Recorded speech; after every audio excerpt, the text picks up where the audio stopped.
e-Golf, this refreshed model of electric Golf, has been on the market since 2017. The car has 35.8 kilowatt battery and 134 horsepower. Theoretically, the battery capacity allows you to travel up to 144 miles, but unfortunately many conditions must have been met to achieve this result. After 24 hours spent with this car, I already know that at temperatures below 10 degrees, this range is almost impossible.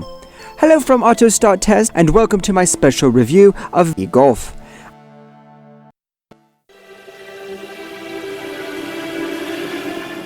I picked up the car for a test at 10 a.m. The car was fully charged, and in normal mode showed a range of 101 miles at an outside temperature of 11 degrees. In Eco Plus mode, 116 miles. I had 75 miles to my home, so in theory, I should get there without any problem. After driving 40 miles, the car showed me 90 miles range left, but there are two displays, electronic and the manual. The second one showed a more likely battery level. Despite the fact that my range theoretically increased through energy recovery, the manual display showed decreasing range.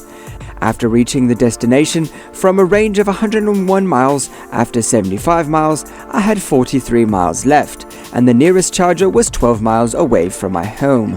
When I arrived to the charger point, I had 36 miles left. Unfortunately, the charger did not work, so I went to another one, which was the so-called slow charger. The car showed me charging time for 3 hours and 45 minutes, so I decided to go to another one, and finally I plugged my car into the charger with charging time of 45 minutes. Overall, I traveled 93 miles so far, and electricity consumption was 4.1 miles per kilowatt hour. Now let's take a look at the interior of the car. e-Golf really looks like a regular Golf. The only difference inside is a few blue details on the steering wheel and around the gear stick. Very well made steering wheel, the whole dashboard made of soft material. Only what bothers is too low located touchscreen of the multimedia system. Below we have the air conditioning control panel and a non-slip storage compartment with one USB socket. On the middle tunnel, we have a gear stick and two cup holders, which are quite roomy, but unfortunately when we move the armrest, we can only use one of them. Armrest between the seats is not too soft and made of cheap material. Under the armrest we find a small storage with a piece of rubber at the bottom. The seats are not the most comfortable and the lateral support is poor. After 90 miles, my back began to hurt. Upper part of the door is soft, below hard plastic, then nice material in the central part. The armrest in the door is softer than the one between the seats. The door pockets are finished with a pleasant material, just like the storage compartment in front of the passenger. At the top, the sun visor illuminated with LED light, in the central part also LED lights and storage for glasses. Enough space for even the tall driver. In the back here there's LED backlights. With my height I'm almost touched the headliner. Legroom is a little limited. Sit down behind myself, I touch the front seat, but back of the driver's seat is soft, so no problem at all. Also, I have a lot of space for the feet. We will also find air vents here, unfortunately not even one USB socket, probably due to the saving of electricity. On the back we also have a large armrest, which is better made than the one in the front. Two drink holders. In addition, we can carry longer items.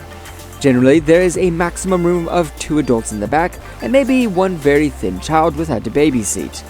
The boot has a flat floor. Under the floor there is a storage space for cables, a repair kit on the side, 2 hooks, a 12-volt socket, and one light source. After 45 minutes, I finally recharged the car.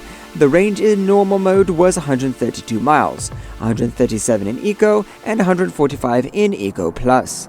Unfortunately, after driving 2 miles, my range in normal mode dropped to 118 miles, and after reaching home I had 108 miles left. The next morning was very cold, and outside it was 1.5 degrees Celsius. After driving 1.5 miles, my range dropped to 95 miles, meaning I lost 13 miles by driving 1.5 miles. I didn't want to waste time charging the battery again, so I gave up driving on the highway, and it was probably my mistake. After driving 35 miles, my range fell to 55 miles, so I decided to continue traveling in Eco Plus mode without heating. After reaching the destination driving in 87 miles in 3 hours, I spent almost 2 hours driving without heat, but I have 31 miles range left.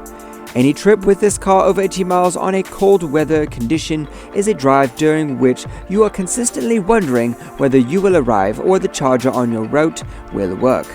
This car is not suitable for any longer journey. This car may be good for a short commute and then for charging at your home socket or charging point at your work. And what do you think about e-Golf? Let me know in the comments below. Please subscribe to my channel and visit my website. Time to say goodbye, take care of yourself and your four wheels.